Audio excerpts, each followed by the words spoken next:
Bismillahirrahmanirrahim. Assalamualaikum warahmatullahi wabarakatuh. Perkenalkan, nama saya Muhammad Rizky Miftah Faujan. Saya adalah mahasiswa Prodi Survei Pemetaan dan Informasi Geografis Angkatan 2017. Pertama-tama saya mengucapkan puji syukur atas kehadirat Allah Subhanahu wa Ta'ala yang telah memberikan nikmat dan karunia-Nya kepada kita semua, karena dengan rahmatnya kita bisa menikmati hari yang indah ini. Baik, di kesempatan kali ini izinkan saya untuk mereview sebuah buku elektronik yang berjudul Islam dan Budaya Lokal Adat Gorontalo. Review buku ini ditujukan untuk memenuhi nilai ujian akhir semester mata kuliah Seminar Pendidikan Agama Islam yang diampu oleh Dr. Cucu Surahman. Langsung saja dari judul, yaitu Islam dan Budaya Lokal Adat Gorontalo. Penulis buku ini tuh adalah Dr. Sofyan, editornya tuh Dr. Haji Zulkarnain Sulaiman. Memiliki ISBN 978623737744442. Diterbitkan di tahun 2020. Penerbitnya tuh Intelligentsia Media. Tebal buku ini tuh 188 halaman. Yang pertama kita bahas dulu mengenai isi buku ini. Di dalam halaman pertama, buku ini tuh menjelaskan tentang Islam masuk ke Indonesia, teori beserta teori-teorinya. Disebutkan bahwa Islam masuk ke Indonesia melalui sejarah yang sangat panjang dan melalui proses yang berbagai macam.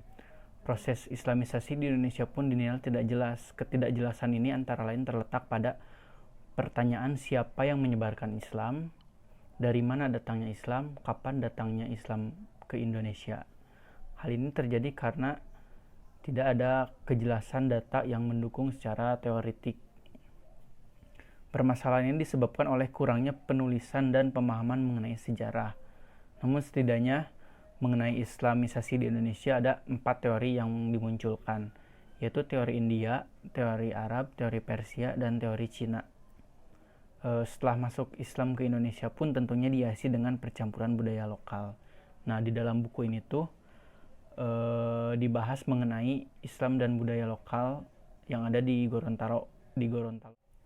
Di awal bab ini penulis menjelaskan pendahuluan Islam masuk ke Indonesia yang didasari dengan beberapa teori. Penjelasan teori-teori pada buku ini sangatlah rinci dan sistematis menurut saya. Beberapa pernyataan juga bisa menambah ilmu pengetahuan baru. Selain itu, di dalam buku ini ada beberapa ahli yang menjelaskan fase-fase agama Islam masuk dan berkembang di Indonesia. Namun di sini ada hal menarik menurut saya. Ada salah seorang profesor bahasa Melayu yang berasal dari Belanda, dari Universitas Leiden.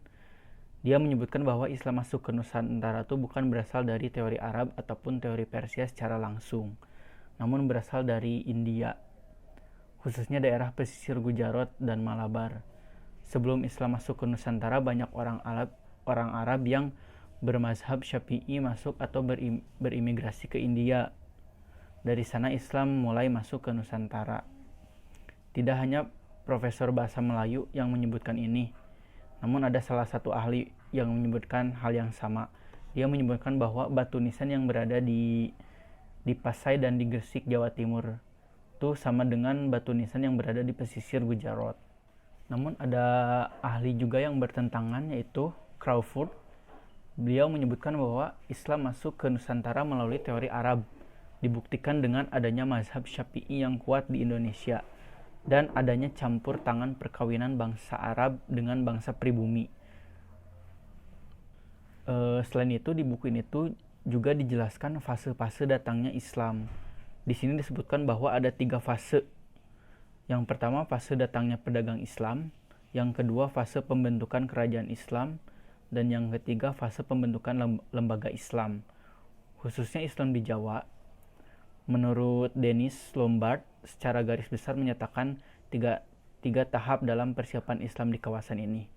Yang pertama, berlangsungnya perdagangan oleh orang Islam di kawasan pesisir memiliki peran yang sangat penting.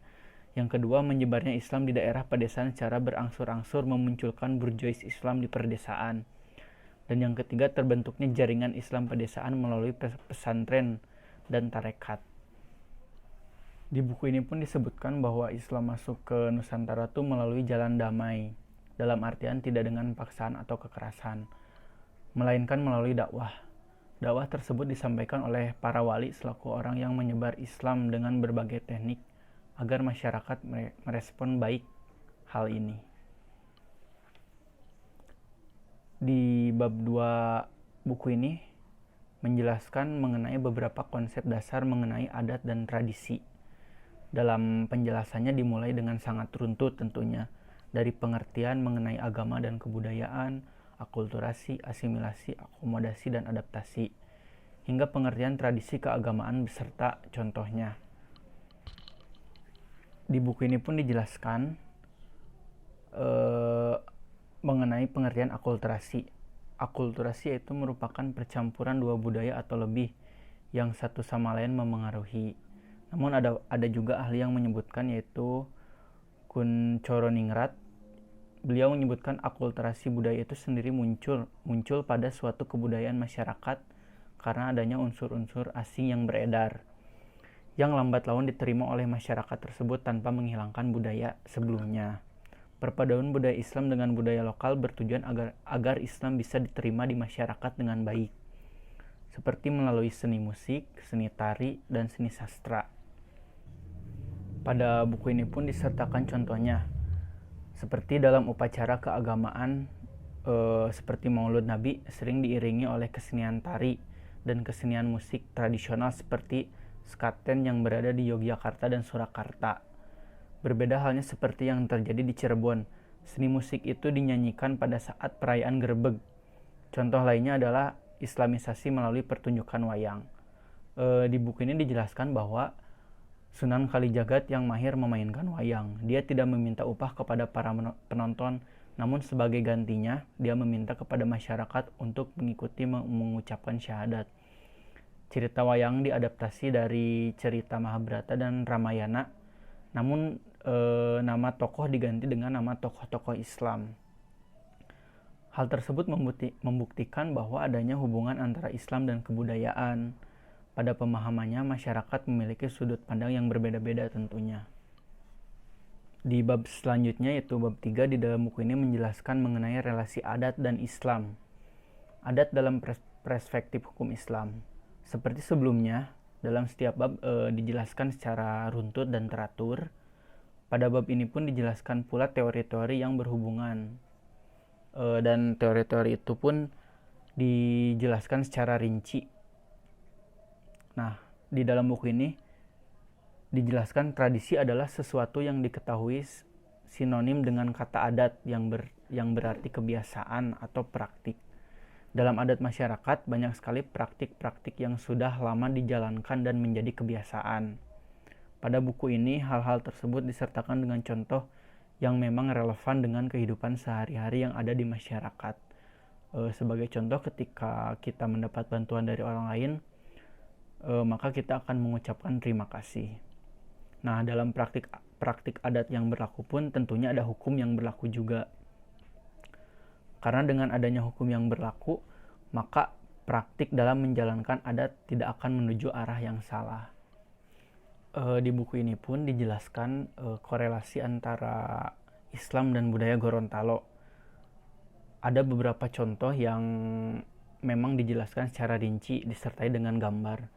Hal ini tuh mempermudah pembaca untuk memahami. Seperti contohnya Molondalo yang dijadikan sebagai lambang kemudahan seorang perempuan untuk kelahiran anaknya. Dalam tradisi ini ada beberapa doa yang dipanjatkan untuk meminta keselamatan.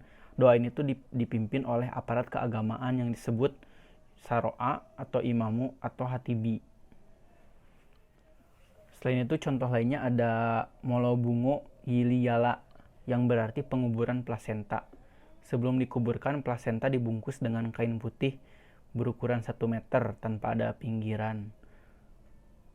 ambulu yaitu daun woka atau sejenis daun palam, tempurung kelapa, jeruk purut, cuka, lalu biji dari semangka hutan yang telah kering ditambah bungi dan dumbaya. Benda-benda tersebut menjadi atribut pada tradisi ini, dan ada beberapa tradisi lainnya. Penjelasan tradisi-tradisi pada buku ini dipaparkan sangat spesifik, lengkap dengan contoh, pengertian-pengertian yang disertakan dengan foto. Setelah menjelaskan isi dari buku ini, saya akan membahas kelebihan dan kekurangan dari buku ini.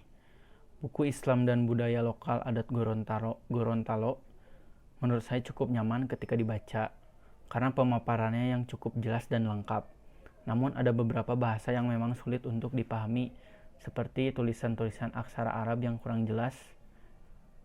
Namun di sisi lain, pemaparan mengenai akulturasi budaya Islam dengan budaya lokal yang ada di Gorontalo sangat mudah dimengerti karena disertai dengan contoh, kegiatan, acara beserta istilah-istilah yang ada yang dikonversikan menggunakan bahasa Indonesia yang baik. Buku ini pun memberi pengalaman tersendiri bagi pembacanya, dimulai dari penyusunan kalimat, bahasa, beserta isi disajikan dengan baik. Di dalamnya juga terdapat penjelasan-penjelasan mendasar mengenai hukum Islam, hukum adat, budaya, akulturasi budaya, dan lain sebagainya yang terperinci. Di sisi lain, buku ini tidak hanya spesifik membahas mengenai akulturasi antara budaya Islam dengan budaya Gorontalo, namun juga spesifik membahas mengenai hukum Islam dan perpaduan budayanya juga. Hal ini berguna bagi pembaca jika ingin membandingkan akulturasi budaya Islam dengan budaya lokal lainnya dengan membaca dasar-dasar hukum dan akulturasi budaya. Selain itu, contoh-contoh perpaduan budaya Islam dengan budaya Gorontalo dipaparkan dengan begitu jelas. Hal ini menurut saya penting bagi pembaca karena memperdalam ilmu dan wawasan mengenai akulturasi budaya Islam dengan budaya Gorontalo. Lalu selain isi, dari segi penampilan pun buku ini memiliki cover yang menarik. Bisa dilihat, perpaduan warna yang tidak begitu kontras menjadikan buku ini tidak begitu kaku. Ukuran tulisan yang pas menjadikan buku ini mudah untuk dibaca bagi penderita mata minus seperti saya.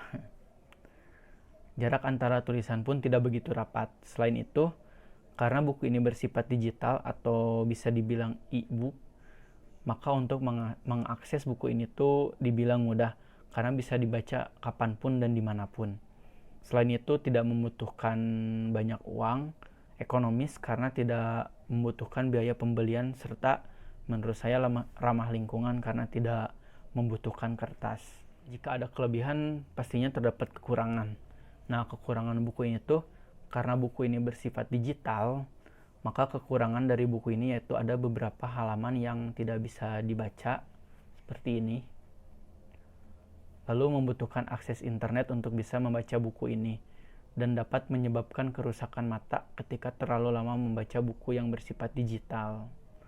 Dari segi isi, meskipun buku ini baik dalam penjelasannya, rinci, namun ada beberapa pengertian yang terlalu panjang ketika disampaikan.